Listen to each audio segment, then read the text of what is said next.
Шановні організатори, учасники конференції, говорячи про діяльність органів та підрозділів Міністерства внутрішніх справ України в умовах воєнного стану, у першу чергу зупинюся на викликах, з якими сьогодні стикаються працівники та військовослужбовці органів і підрозділів галузі.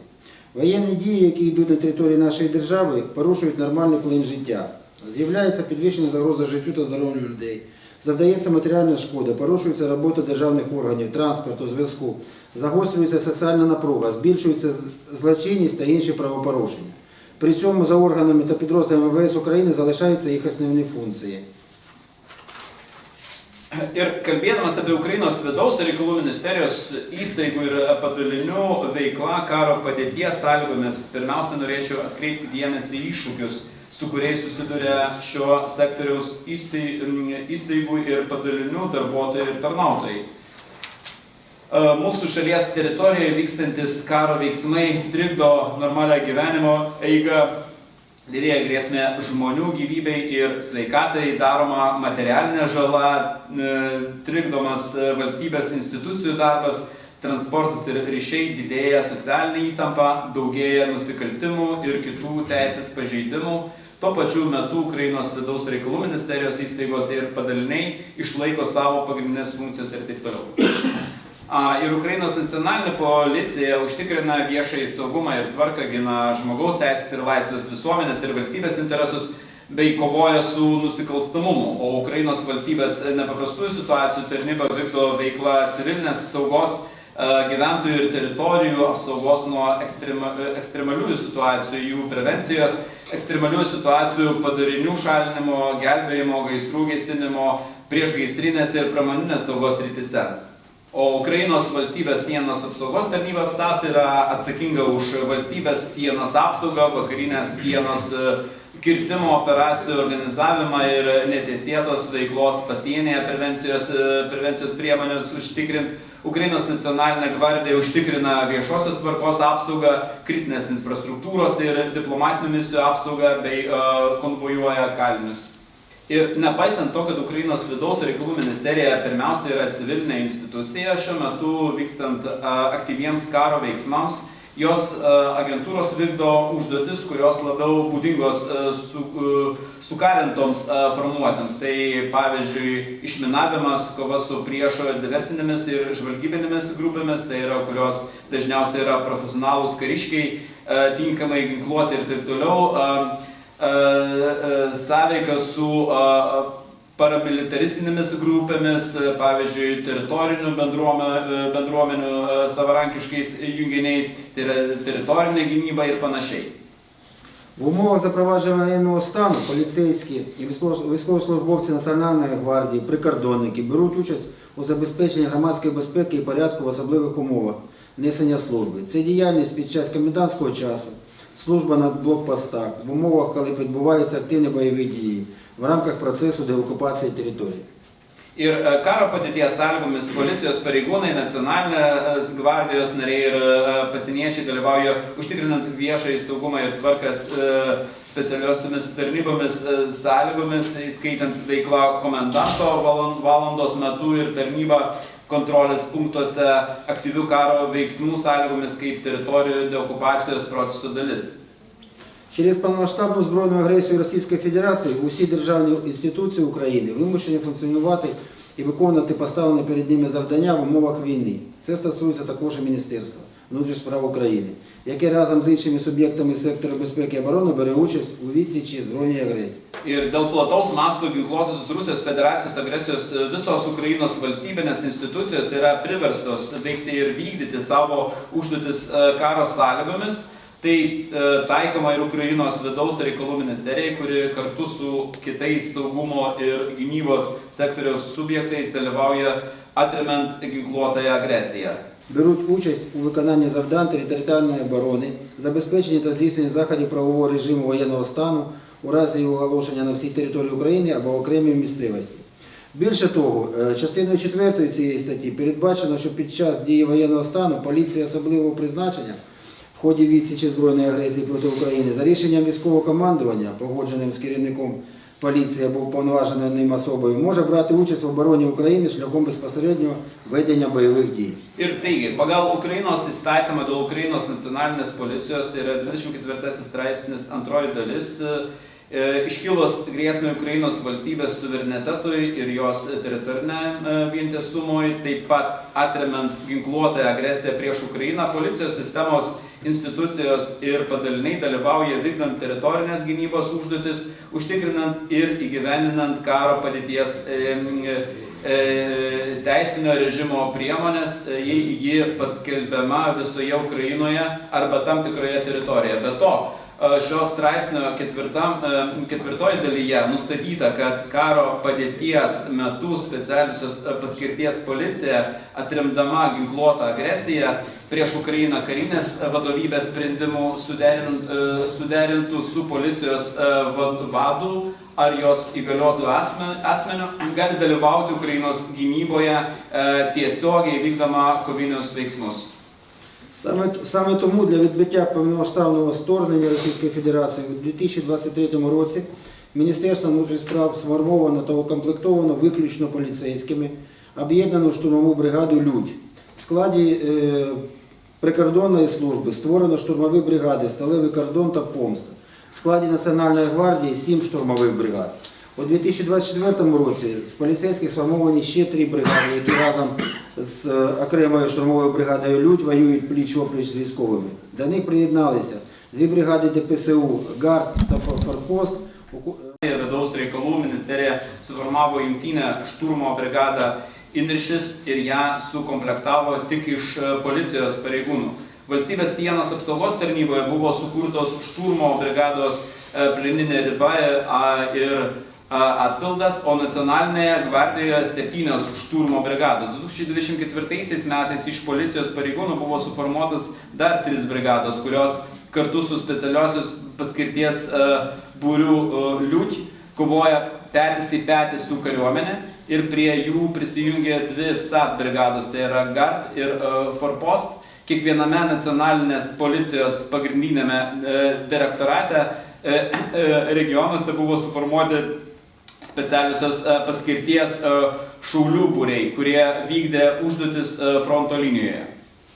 Пріоритетним завданням Міністерства внутрішніх справ України є надання послуг з допомоги особам, що перебувають у складних життєвих обставинах, у першу чергу викликаних війною. Одним із викликів стали проблеми з якістю чи навіть відсутністю зв'язку. МВС створила резервні канали, додаткові телефонні лінії. Оператори зв'язку працюють у укриттях і дистанційно, щоб забезпечити можливість громадянам вчасно отримати допомогу.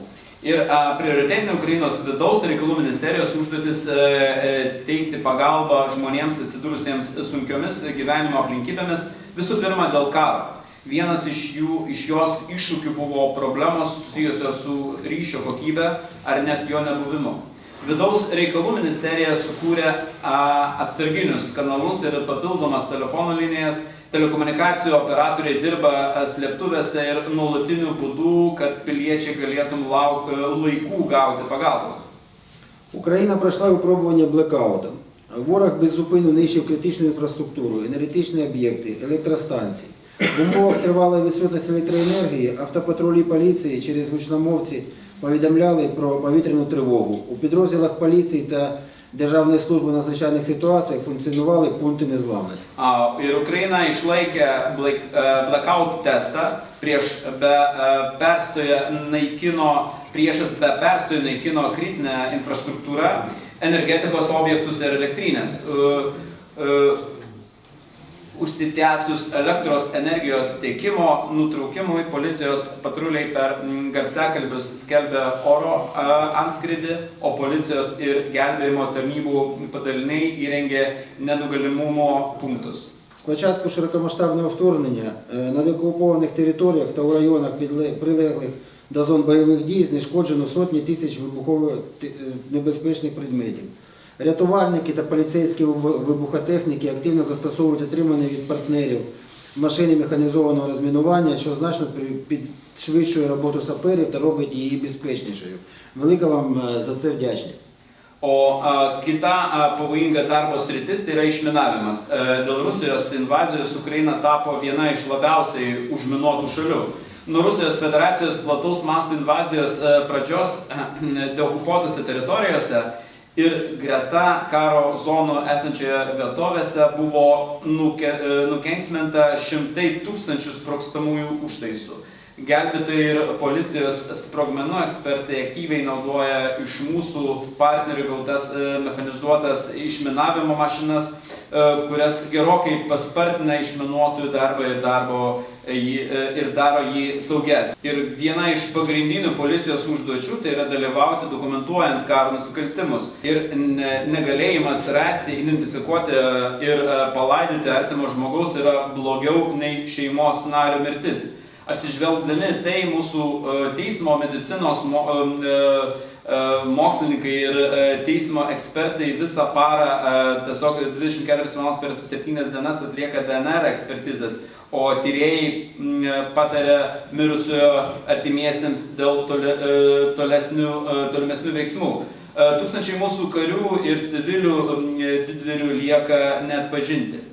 Ir mes nesustosime, kol šioje skiltelėje neatsiras nulis.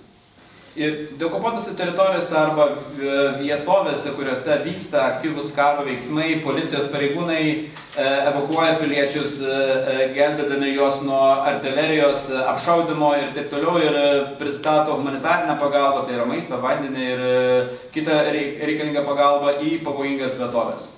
Ir ryškus tokio darbo pavyzdys tai yra Baltojo angelo policijos padaliniai, kuris sudaro savanoriai, pareigūnai iš įvairių tarnybų, nuo kriminalinės policijos iki nepilnamečių prevencijos. Ir Baltasis angelas pripažintas daugelėje pasaulio šalių.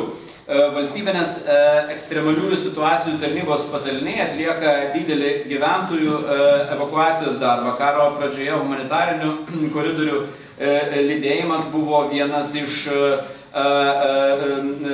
SES atliekamų darbų. Policija ir kariškiai negalėjo peržengti Ukrainos kontrolės punktų, todėl į Rusijos okupuotas teritorijas galėjo patekti tik gelbėtojai ir Raudonojo kryžiaus atstovai. Gelbėtojai iš okupuotų miestų ir kaimų evakavo tūkstančius žmonių. Tačiau karas pakoregavo ir gelbėtojų darbą. Tai neginkluoti SS darbuotojai pirmieji atvyksta į raketų atakų vietas, jie šalina sviedinių nuolaužas, gesina gaisrus arba ardo sugriautų pastatų nuolaužas, gelbsti gyvusios ir ieško žuvusiųjų kūnų. Ugniagesiams dažnai tenka dirbti po ugnimi, kartais pakartotinai, net tokios įprastos užduotis kaip vandens tiekimas ir maisto dalyjimas gali būti pavojingas, prilygstančios gaisrams, bet kurią akimirką kyla apšaudymo grėsmė. Ir užduočių vykdymas karinio operacijų metu yra susijęs su dažnu stresu ir kritinėmis situacijomis. Šiandien realijose Ukrainos teisėsaugos pareigūnams tenkantis darbo krūvis yra daugiau nei per didelis. Nuolatinė kovinė parengtis, nepastovaus darbo laikas ir faktinis normalaus poilsio galimybių trūkumas kelia įtampą. Specialiai yra 6 darbo dienos su viena laisva diena, kuri iš tiesų dažnai tampa darbo diena. Tų ypač rudenį ir žiemą būtina tinkama įranga ir ekipuotė. Mūsų teisėsaugos pareigūnų neperšaunamos liemenės ir šalmai, tai yra keturračiai ir termovizoriai, miegmaišiai ir kilimėliai, generatoriai ir šildymo įranga, šilti apatiniai drabužiai ir šilta avalynė vis dar labai reikalingi mūsų gynėjams. Ir vienas didžiausių iššūkių mūsų daliniams fronte tai yra žvalgybinių bepiločių orlaivių ir nepilotinių skraidiklių aprūpinimas. Beje, mes ne tik laukiame pagalbos, bet ir patys stengiamės išspręsti netidėliotinas problemas. Pavyzdžiui, mūsų jau sąjunga savarankiškai ėmėsi savarankiškai gaminti atakuojančius bepiločius orlaivius FPV dronus, kad užtikrinti policijos ir kariuomenės darbuotojų užduočių vykdymą. Ir gerbiami kolegos, šiandien dėja dažnai esame priversti prašyti jūsų pagalbos, tačiau norime, kad visi suprastumėt, jog ginkluotos, neišprovokuotos Rusijos federacijos agresijos prieš Ukrainą atrėmimas yra mūsų bendras reikalas, nes Ukrainos kariai ir teisėsaugos pareigūnai gina ne tik Ukrainos nepriklausomybę, bet ir europinės vertybės, taiką ir ramybę visoje Europoje.